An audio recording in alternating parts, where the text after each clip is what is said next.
जय हिंद साथियों, स्वागत है आपका एग्जामपुर परिवार में। मैं विवेश आपका अपने परिवार एग्जामपुर में हार्दिक दिल से स्वागत करता हूं। बेटा, आज हम यहाँ पर बात करने वाले हैं इंडियन फार्मर की, यानी कि भारतीय किसान के बारे में। जब हम भारतीय किसान की बात करेंगे तो भारतीय किसान को हम दो वर्गों में विभाजित कर सकते हैं। जानते हैं कौन कौन से आपके वर्ग हो जाएंगे, देखिएगा, है ना। समझिएगा मेरी बात को। अगर हम बात करें भारतीय किसान की, है ना, किसकी बात करें?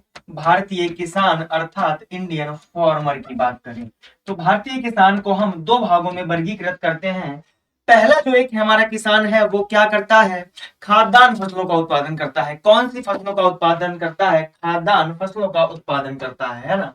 उसके बाद में जो हमारा दूसरा किसान रहेगा वो वाणिज्यिक फसलों का उत्पादन करता है। कौन सी फसलों का? वाणिज्यिक फसलों का उत्पादन करता है। समझना मेरी बात को अच्छे से आप लोग। एक किसान जो खाद्यान्न फसलों का उत्पादन करता है और दूसरा जो किसान होता है वह वाणिज्यिक फसलों का उत्पादन करता है। कौन सी फसलों का? वाणिज्यिक फसलों का। अच्छे से लिख देते हैं भाई, ताकि आपको समझने में कोई भी दिक्कत परेशानी ना हो। वाणिज्यिक फसलों का। वाणिज्यिक फसलें की अगर हम बात करें और खाद्यान्न फसलों की बात करें, बहुत सिंपल सी बात है। आप लोग जानते होंगे कि खाद्यान्न फसलों जैसे हमारा धान व गेहूं, है ना, धान और आपका गेहूं। अगर वाणिज्यिक फसलों की बात करेंगे तो आपको याद रखना है कि जैसे हमारा कॉटन अर्थात हमारा कपास, है ना, दूसरा हमारा गन्ना, है ना, तीसरा हमारा पटसन। और एक बात आप लोग याद रखिएगा, हमारी जो तिलहनी फसलें होती हैं, यानी कि जो ऑयल सीड क्रॉप्स होती हैं, वो किस में आएंगी? वाणिज्यिक फसलों में आती हैं, अर्थात तिलहन, है ना। जैसे हमारी सरसों वगैरह, है ना, और सूरजमुखी हो गया, वो भी आपका एक कॉमर्शियल क्रॉप हो जाता है।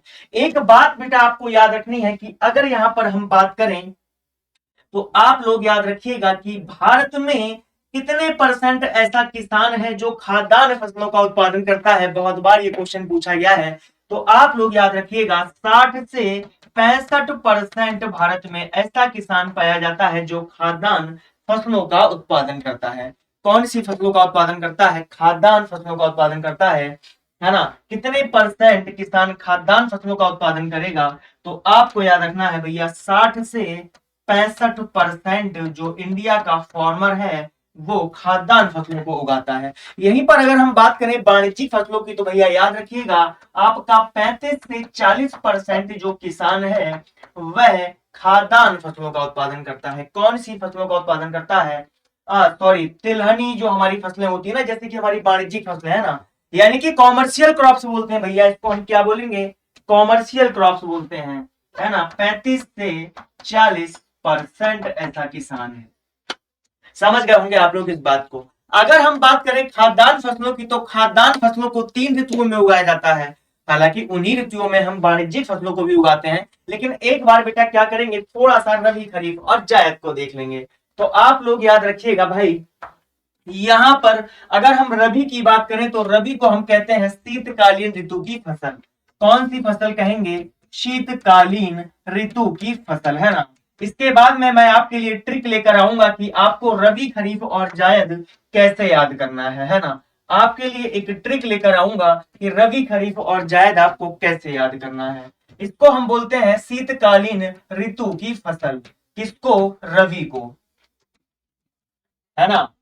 उसके बाद में अगर हम बात करें खरीफ की तो भैया याद रखिएगा, मानसून ऋतु की फसल किसे बोलते हैं? खरीफ को बोलते हैं।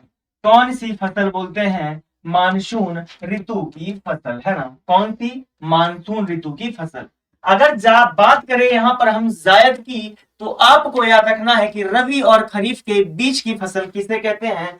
जायद को कहते हैं। भैया समझो मेरी बात को, रबी व खरीफ के बीच की फसल, रबी व खरीफ के बीच की फसल किसे कहा जाएगा? तो आप याद रखिएगा, जायद को कहा जाएगा। इसके साथ में मैंने यहाँ पर आपसे बात की है भैया मानसून की। किसकी बात की है? मानसून की। तो आप लोग याद रखिएगा, मानसून हमारा एक अरबिक शब्द है। मानसून जो हमारा एक शब्द है वह अरबिक शब्द है। और एक बात आपको याद रखना है कि अगर हम रबी, खरीफ और जायद की बात करें तो ये तीनों भी हमारे अरबी शब्द हैं।